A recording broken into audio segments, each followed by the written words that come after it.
Should Google be broken up? I just haven't gotten over something the Justice Department did yesterday, where Virginia cleaned up its voter rolls and got rid of thousands and thousands of bad votes, and the Justice Department sued them that they should be allowed to put those bad votes and illegal votes back in and let the people vote. So I haven't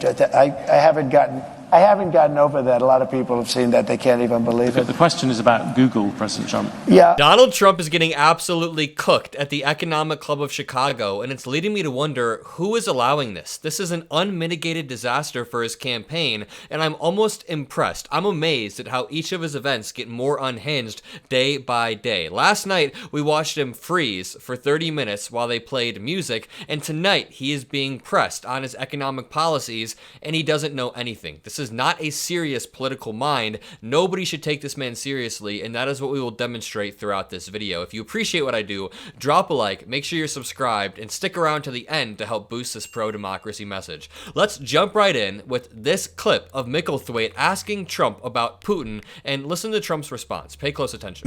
No, but these are big things. I have to mention them. Yeah, you just mentioned Putin, though, and this has been this controversy of the past week. Can you say yes or no whether you have talked to Vladimir Putin since you stopped being president? Well, I don't comment on that, but I will tell you that if I did, it's a smart thing. If I'm friendly with people, if I have a relationship with people, that's a good thing, not a bad thing, in terms of a country. He's got 2,000 nuclear weapons, and so do we. China has a lot less, but they'll catch us within 5 years. That sounds very much like that. Sounds very much like I don't talk about. You did talk I don't to him. talk about. No, I don't talk about that. You talk about talking to Netanyahu. You talk but about I can talking tell you to what. That sounds a lot like confirmation to me. He said, quote, "If I did, it is a smart thing." Number one, that could be a violation of the Logan Act. Number two, Trump cites diplomacy for the reason that he's talking to our enemy while he's not the president of the United States. Diplomacy is making sure that our ally over in Ukraine, Zelensky, and the people of Ukraine have their land, that Russia removes their troops and does not try to grab land again. That is diplomacy. That is upholding the international rules that have existed since World War II, since the inception of NATO. Meanwhile, Donald Trump would rather cozy up to the enemy. That is not diplomacy. The way that he bullied Zelensky was not diplomacy, and the way that Donald Trump answers the question is very, very clear. He says, you know, I can't say, but if I did, it was smart. Stop being president. Well, I don't comment on that, but I will tell you that if I did, it's a smart thing.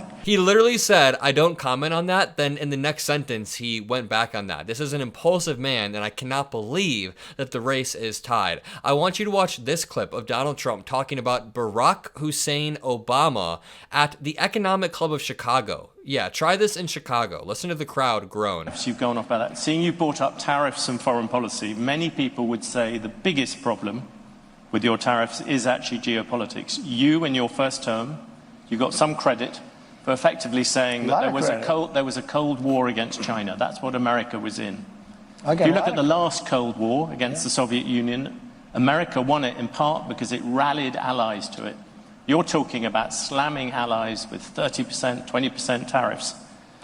Isn't this time you're going to end up trying to rally the West and you're dividing it instead? Isn't that the real problem with tariffs? Even beyond all the problems due to the economy, where you keep on bringing up these individual examples, but the overall effect is going to be dramatic. No, the overall effect will be... Answer first about foreign policy. Yeah, I'll do that. How does it help you take on China, turning all your allies against you? Tremendously, because China thinks we're a stupid country, a very stupid country. They can't believe that somebody finally got wise to them. Not one president, Bush, Obama, Barack Hussein Obama, have you heard of him? Not one president, think of it, not one president charged China anything. They said, oh, they are a third world nation, they are developing. Well, we're a developing nation too. Take a look at Detroit. Take a look at our cities. We're a developing nation. We have to develop more than they do. We're way behind them. You take a look at what's happened to our cities. So There's so much to break down, Donald. I don't even know where to start here. First of all, just look at his puffy eye bags, his inability to speak, and the way that he's using this repetitious, vacuous rhetoric. He said the same thing about 4 times. We are not a developing country. By definition, we are not a developing country. Also, the way that he emphasizes Obama's middle name, Hussein, that makes it very clear what he's trying to do. Obama's name is Barack Hussein Obama. That's normal, but when you say it like Barack Hussein Obama, have you ever heard of him? It's very clear what Donald Trump is trying to do here, especially in Chicago, really in Chicago. And here's Trump being pressed to provide an example of how he'll cut government spending. Because if you remember, when Donald Trump got into office in 2017, he passed massive tax cuts on large corporations. So the government had less revenue coming in, but then he increased spending. So when you increase spending, but you decrease taxes, you necessarily have to increase the deficit. So Donald Trump gets pressed on that, and he can't give a coherent answer or a satisfying answer at all. Give me an example of something you will do that will get rid of government spending. Well, let me give you an example. When I came into government, I was the first thing. An example going forward. Well, no, not but what you did in the past. this is going forward because it's the same thing. When I first sat down, a general came into my office and he said, "Sir, it's nice to meet you. Would you please sign this?" I said, "What is it?" "It's a contract for a new Air Force One," which is actually 2 planes, not one, 2 Boeing 747. And I said, "How much is it?" $5.7 billion. So it's a hell of an expensive plane, but there's reasons for that. And he said, "Nope, I'm not signing it." I said, "Who negotiated?" "Barack Hussein Obama." I said, "I'm not signing it." "Why?" Because there's a lot of fat. He said, "I'm not signing. It's got to have a 3 on it." Anyway. We are $30-something trillion in debt, and Donald Trump is talking about Air Force One. He's talking about pennies. That was an incoherent rant about Air Force One that has nothing to do with what he was asked, and he gets pressed further later on. Just wait. In this clip, the moderator asks, "People are betting that your policies are going to drive up debt and inflation," and let's hear what Donald Trump has to say in response. You mentioned Taiwan. You said you would defend them. You also seem to imply that Putin, you would not. Putin, you seem to imply that you had talked to him without actually confirming it. I said I don't comment on those things. What about, can I ask you a particular thing about the dollar? You talked about wars. At the New York Economic Club, you said that if you lost the dollar as a reserve currency, it would be like America losing a war. Yeah. You look at what you're going to do in terms of protectionism, drive countries to use the other currencies, and all that debt is also going to lessen the dollar's status as the world's reserve currency. If I'm elected, the dollar is so secure, your reserve currency is the strongest it'll ever be. And you say that, President Trump, at the moment there is a thing called the Trump trade in the markets. Do you know what that is? The Trump trade is very simple. People are betting that your policies are going to drive up debt, they're going to drive up inflation, so they're going to drive up inflation rate. Exactly. And as we'll learn as the video goes on, Trump doesn't even know the effects of his policies or what his policies cause. He doesn't know what a tariff is, so how will he know the downstream effects? But let's hear his answer. Interest rates. Are the investors wrong? Yeah, I had 4 years no inflation. I had 4 years no inflation. But that was when you had much. I had 4 years. It's better than that. And Biden, who has no idea where the hell he is, okay? Biden went 2 years with no inflation because he inherited from me. And then they started spending money like drunken sailors. This dude's speaking like a child. Biden went 2 years without inflation. Spent so much money. It was so ridiculous, the money they were spending. They were spending on the Green New Scam. The Green New Deal. You know, it was conceived of by AOC +3. She never even studied the environment in college. She went to a nice college. She came out, she just said, the Green New Scam. She just named all these things. But President Trump, the issue at the moment, the markets are looking at the fact you are making all these promises. Latest one was car loans. You're flooding the thing with giving giveaways. But we're going to grow. I was actually quite kind to you. I used 7 trillion. The upper estimate is 15 trillion. People like the Wall Street Journal, who's hardly a communist organization, but you don't know. They have criticized you on this as well. You are running up enormous debts. What does the Wall Street Journal know? I'm meeting with them tomorrow. What does the Wall Street Journal know? They've been wrong about everything. So have you, by the way. You've been wrong about You're trying to turn this. You're trying to turn this. You've been wrong about No, you're trying to turn this into debate. There are It's not a business debate. people. But you're wrong. You've been wrong. You've been wrong all your life on this stuff. You've been. Let me tell you about currency. You're going jumping a lot of different subjects. The reserve currency. Let's stick to reserve currency. That's where you started, right? Donald Trump accuses the interviewer of jumping around. I like how the interviewer sarcastically says, "Yeah, while you're sticking to the subject very closely." But there are moments here where Donald Trump is crossing his arms like a petulant child, trying to debate the interviewer. Right here, he's crossing his arms, trying to turn this into some weird fest. He looks like a little kid on a playground who's mad because he lost in some sort of fight. But I do want to say, again, Donald Trump's plan of eliminating billions in taxes and revenue coming into the government while not proposing any cuts, no offsetting cuts, could increase our deficit by $6 trillion. Some say $10 trillion. The Wall Street Journal says upwards of $15 trillion, which he did during his first term, increase it by $8 trillion to Biden's $4 trillion. Donald Trump has terrible policies, and then he tries to turn it into some sort of weird debate.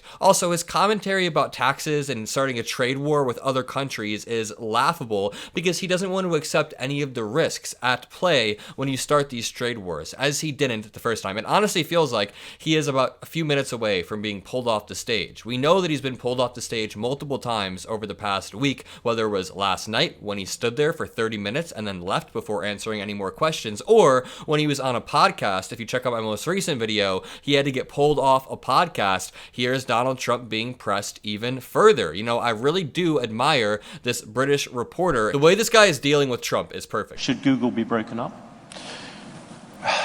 I just haven't gotten over something the Justice Department did yesterday, where Virginia cleaned up its voter rolls and got rid of thousands and thousands of bad votes, and the Justice Department sued them that they should be allowed to put those bad votes and illegal votes back in and let the people vote. Is this a joke? He literally did not answer he didn't even attempt to answer the question. He went on to an infantile rant. He sounds like a third grader. He sounds like a child. So I haven't gotten over that. A lot of people have seen that. They can't even believe it. The question is about Google. How is it possible to sound like a demented old person, but at the same time have the vocabulary of a child? And I like how the reporter brings it back at the end. Listen. The question is about Google, President Trump. The question is about Google, man. What are you yapping about? Here is Micklethwaite saying, there seems to be a real fear about you and Elon Musk. And before I play this clip, I just want to say, I've been telling my friends a lot, I'm not even as scared of a second Trump term. I mean, Trump is terrifying.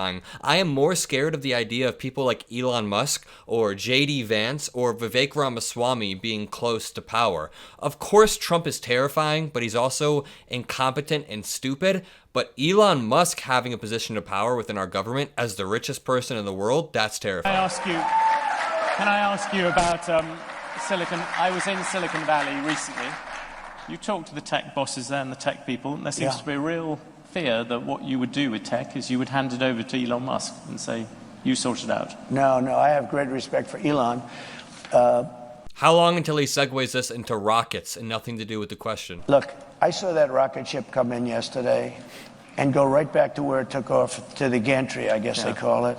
And I said, what the hell? I was on a phone talking about probably politics, and the television's on, and I'm seeing this big thing where the white paint was burned off it from the thousands of miles an hour, the heat. And I see this big, massive tube that's 10 stories, 20 stories tall come down. I told the person on the phone, wait a minute, I'm seeing something I don't believe it. Neither does anybody else here. What do you think the reporter, Micklethwaite, is thinking in this moment? I don't know how to say this lightly, but Trump actually sounds drunk. And I can't even do an impression, but he's like, it was a big boat, and I was on the phone listening to the big. He just uses these simple words. It's insane to me that people actually hold this guy as some sort of political genius. And I said, wait a minute. I forgot the guy was on the phone. He waited for a half hour. And I watched that come down. And I watched it come down and come right in between those big levers. And I said, and it looked to me like I was going to crash. It was coming in hot. And all of a sudden, boom, you see the motor, the fire kick in.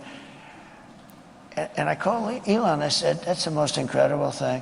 I said, can Russia do that? Nope. I said, can the United States do it? Nope, he's the only one that can do it. And I said, you now want to put him in charge of deregulation. Not deregulation, cutting. Cutting wasteful spending. Yeah, This is genuinely concerning, and Micklethwaite's original question was about putting Elon Musk in charge of government waste or government cutting, which Donald Trump has said multiple times, which would be an unmitigated disaster. Keep in mind, Elon Musk took over Twitter with the intention of influencing the election. He cut 70% of the staff, and now Twitter is unusable. If you guys have used Twitter in the past year or so, it is straight up bots, straight up videos of people dying randomly. It's OnlyFans bots in the replies of every single tweet. It's insane. And here is Micklethwaite saying that if you add up all of your promises, it would add $7.5 trillion to the debt. And that is a conservative estimate. Listen to Donald Trump trying to squirm out of this. You heard the reception there. The business people of Chicago, like everywhere else, they like a lot of the things you want to do in terms of tax cuts and some of the spending proposals. But like many business people, what they're often worried about is the cost. And the Committee for a Responsible Federal Budget, which is a bipartisan outfit, put out some predictions the other day. If you add up all the promises you've made, and your plans would add $7.5 trillion to the debt. That's more than twice the total for Vice President Harris. You're on course to push up debt up to 150% of GDP. You know, this is a very business-like audience. Why should they trust you with that? It's going to be an absolute word salad. Listen. Beautiful, like steel mills and factories that are empty and falling down.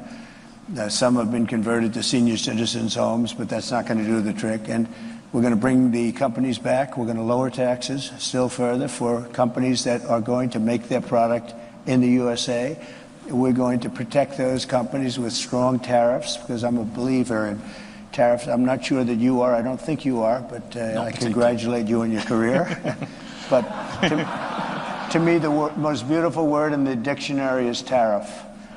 And it's my favorite word. It needs a public relations firm to help it. But to me, it's the most beautiful word in the dictionary. Tariffs, do you think that will bring in the revenues? To use another bipartisan group, yeah, Peterson Institute, they say they only bring in $200 billion. That is that's barely the cost of 2 of your promises. Yeah, but that's like, for what company are you talking about, okay?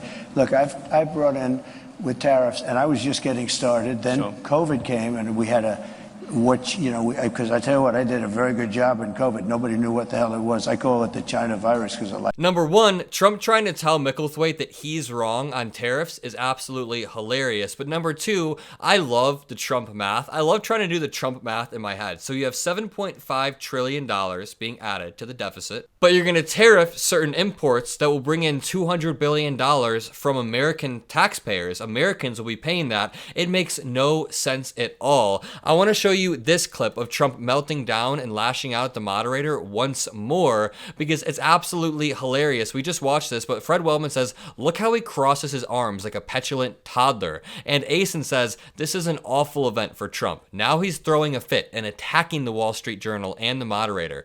Quote, what does the Wall Street Journal know? She came out, she just said, the Green New Scam. She just named all these things. But President Trump, the issue the markets are looking at the fact you are making all these promises. Latest one was car loans. You're flooding the thing with giving giveaways. But we're going to grow. I was actually quite kind to you. I used $7 trillion. The upper estimate is $15 trillion. People like the Wall Street Journal, who's hardly a communist organization, but you don't know. They have criticized you on this as well. You are running up enormous debts. What does the Wall Street Journal know? I'm meeting with them tomorrow. What does the Wall Street Journal know? They've been wrong about everything. So have you, by the way. You've been wrong about everything. I can't tell if the crowd is laughing with him or at him. I hope it's at him, but hasn't Trump been saying that the stock market was going to crash forever, that we're on the verge of a recession, that the Kamala crash was taking place, and you check the S&P 500, it's down 1.5%.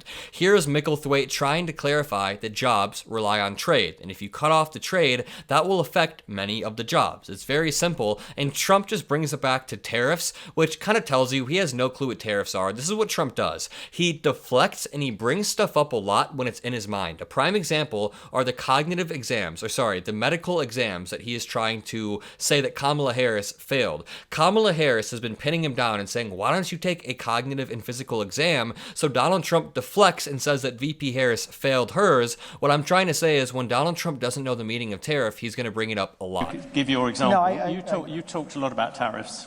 You look at the American economy, 40 million jobs rely on trade. It counts for 27% of GDP. Okay. If you cut that off, that's also going to have an effect on many, many business people here. Yeah. Tariffs also have another side. Isn't that something that you have to acknowledge? No. You could be plunging America into the biggest trade war since Smoot-Hawley. But there are no tariffs. You're going to stop. There are tariffs already at the moment. There are no tariffs. All you have to do is build your plant in the United States, and you don't have any tariffs. People, This a is lot what of I places, a lot of places like this, there are a lot of jobs that rely on foreigners coming here. You're going to basically stop trade with China. You're talking about 60% on that, 60% tariffs on that. You're talking, as you said, 100, 200% on things you don't really like. You're also talking about 10, 20% tariffs on the rest of the world. I'll let you give your example. Someone in the comments said British politeness is being challenged by American ignorance. I absolutely agree. Let me show you this clip of him being pressed by Micklethwaite on whether or not he'll commit to the peaceful transfer of power. Watch. Business people here in this room, business people, capital markets, they all like the rule of law, they like certainty. The Chinese, who you mentioned, other dictators, Right. they don't like it when things go wrong, but they like it when things go wrong in America. If you look at the events of January the 6th, 2021, it showed to many people America's democracy was unruly and violent. Only 3 weeks to go to the election. Will you commit now to respecting and encouraging a peaceful transfer of power? Well, you had a peaceful transfer of power. You had a peaceful transfer of power. You had a peaceful. Come on, President Trump. You had a peaceful transfer of power compared with Venezuela, but it was by far the worst transfer of power for a long time. It was delayed for the first time in American history. For the first time ever. It was, by definition, a uniquely historic event. Thank you. I appreciate that, because this is what they like to do. This is what they like to do. It's very interesting. The question, President Trump, is would you respect the decision? When I found out about this interview, I did a little check. He's a man that has not been a big Trump fan over the years. So I had a choice. Do I do this interview or not? I'm glad I did it. But do I do this interview or do I disappoint a lot of people? Because I know a lot of people in the audience. So then he pivots and he attacks the interviewer. And let me say, there was a time for a while when I wanted to do a Trump interview. I thought that I would do great, and I still think I would. I still think I would do something along the lines of this British journalist and press him. But it's just such an unmitigated disaster that you can't break through to him. No matter how talented you are, no matter how skilled you are, like Micklethwaite, you're not going to get anywhere. You're not going to get anywhere with Donald Trump because he is a master at just like deflecting and not controlling the situation, but turning everything into such a shit show, a train wreck, that there is no coherence anymore. Now here's Trump talking more about tariffs. On things you don't really like.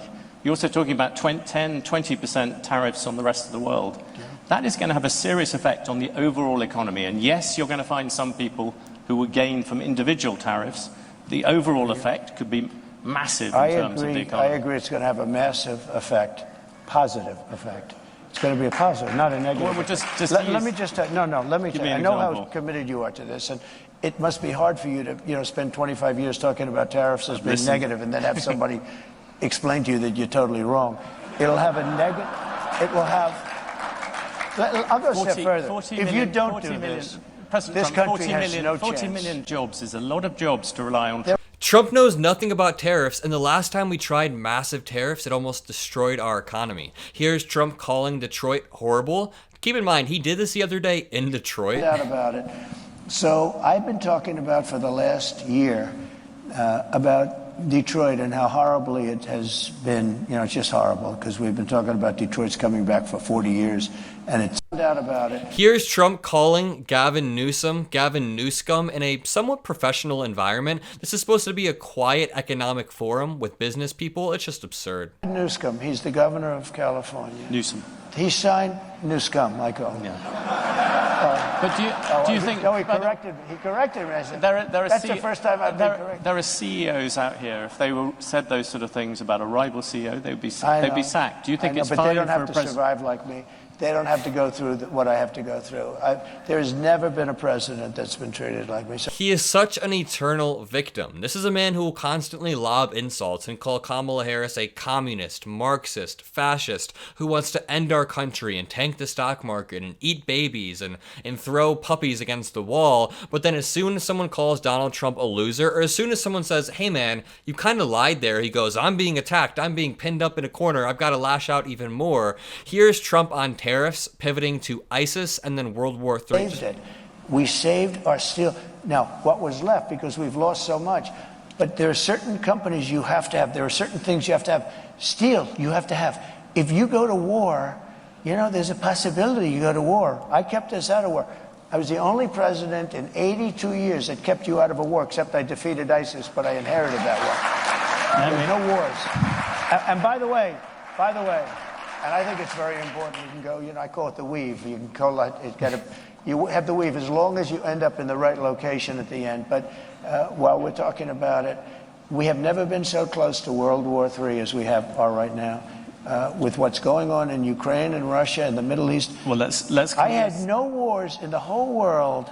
Think of it. And I talked them out of wars. I talked plenty of countries out of wars.